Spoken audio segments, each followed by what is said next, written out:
Hello everyone, hope you're all doing great. This is lecture 6 and we are going to learn today paraphrasing.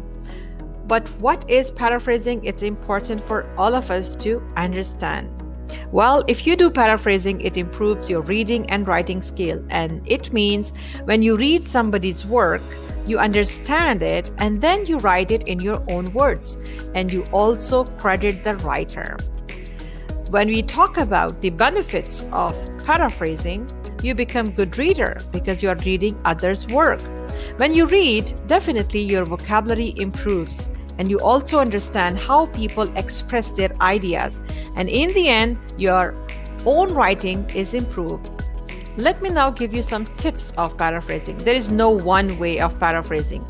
You can always replace the words with synonyms. For instance, many people, you can say a large number of individuals, in the absence, without. And you can also change the structure of sentence. For example, at a cruise you can enjoy natural scenery. The paraphrase, you would love to see the natural views during a cruise.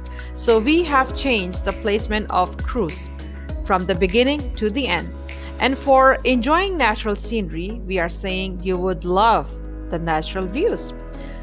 Another example, according to recent statistics, the average American, including children, watch 4 hours of television every day. The paraphrase, the average American, including children, spends 4 hours daily watching television.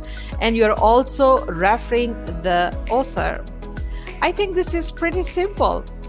The more you read, the more you better become at paraphrasing. If you have already liked the video, give it a thumbs up, share it with your loved ones, and if you are new to my channel, don't forget to subscribe, ding the bell for the upcoming videos. Stay happy, stay healthy.